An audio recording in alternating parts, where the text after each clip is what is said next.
ಏಯ್ ಯಾರ್ ಕರೆಕ್ಟ್ ಆಗಿ ಹೇಳಿ. ಏನ್ ಮಾತಾಡಿದ್ ನಿನ್ ಬಾಯಿಗೆ ಸೌದೆ ಸಿಗಾಕ? ನೋಡಿ ಮತ್ ಸುಮ್ನೆ ನನ್ ಬಾಯ ಸಂಸ್ಕೃತ ಬರ್ಸ್ಬೇಡಿ. ಈಗೇನ್ ಕನ್ನಡ ಮಾತಾಡ್ದ ನೀನ್? ಅದೇ ಅದಕ್ಕೂ ಡಬಲ್ ಆಗಿ ಮಾತಾಡ್ಬೇಕಾಗುತ್ತೆ. ಮುಚ್ಕೊಂಡ್ ಹೇಳಿ ಯಾರಂತ. ನಿನ್ ಸಾಡೆ ಸಾ ಶುರುವಾಗೈತಿ ಇವತ್ತಿಂದ. ಮಾತಾಡ ಮಾತಾಡ. ಯಾಕ್ ಮಾತಾಡ್ಬೇಕು? ನೀವ್ ಯಾರಂತ ಮಾತಾಡ್ಲಿ? ನನ್ಗೇನೆ ಈ ಮಾತಂದಲ್ಲ ನೀನು. ನೀವ್ ಯಾರು ಬಿಟ್ರೆ ಯಾವಂದ ನೀನು? ಬೇಡ ಕಣೆ, ನಿನ್ ಉದ್ದ ಐತೈತೆ.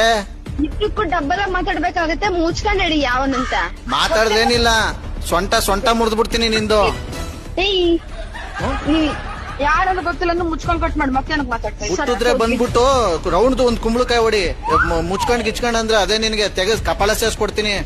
ಉಸ್ಲನ್ ಬಂದೆ ಫೋನ್ ಮಾಡಿರೋದ್ ನೀನ್ ಯಾವಂದ್ಲ ನನಗೆ ಕೇಳೋದಕ್ಕೆ? ನಿಮ್ಮ ಅಪ್ಪ ಉಟ್ಲ ಆಸ್ಪತ್ರೆ ಮೆಂಬರು. ನಿಮ್ಮ ಅಪ್ಪ ನನ್ನ ಮಾತಾಡ ಮಗನ ಮೆಟ್ ಹೊಡತಿದ್ಯಾ. ನಿನ್ನ ಅಪ್ಪಗೆ ಹೇಳ್ಕ, ನಮ್ಮ ಅಪ್ಪಗೆ ಯಾಕೆ ಹೇಳ್ತೀಯ? ಮತ್ತೆ ಕೆಟ್ಟ ಉಗಿಸ್ಕೋಬೇಡ ಬೇವರ್ಸಿ. ಇಲ್ಲಿ ಯಾವನಿಗೆ ಹೇಳ್ತೀನಿ ನಿನ್ನಪ್ಪ ಅಂತ? ಬೇಡ ಕಣೆ. ನಿನ್ ಫ್ರೀ ಇದ್ರೆ ಒಂದ್ ಯಾವಳಿಗಾರ ಮಾತಾಡ್ಕ ಫೋನ್ ಮಾಡ್ಕೊಂಡ್. ಇಲ್ಲ ಅವಳಿಗೆ ಫೋನ್ ಮಾಡಿದ್ಯಾ? ಏನೋ ಮೆಟ್ಕತ್ತ ಇವಳಿಗೆ ಇದ್ದಕ್ಕಿದ್ದಂಗೆ.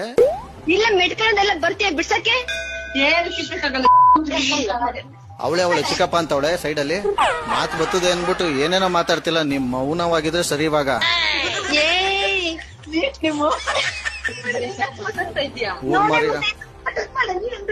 ಮತ್ತಿನ ಫೋನ್ ಮಾಡಿದ್ರೆ ಮಾತ್ರ ಸೊರ್ರ ಬೈಸ್ಕೊಂತೀರಾ? ನೀನ್ ಫೋನ್ ಮಾಡೋದಲ್ಲ, ಮರ್ಯಾದೆ ನೀನು ನಿಮ್ ಫ್ರೆಂಡ್ಸ್ ಎಲ್ಲ ಸ್ಟಾಪ್ ಮಾಡಿದ್ರೆ ಸರಿ. ನಮ್ಗೇನ್ ಗೊತ್ತಾಯ್ತಿಲ್ಲ ಅಂತ ನಾಯಿ ಕಣ್ ಮುಚ್ಕೊಂಡ್ ಮೂಲೆ ಕಡಿದ್ರೆ ನಿಮ್ ಮಕ್ಕಳಿಗೆ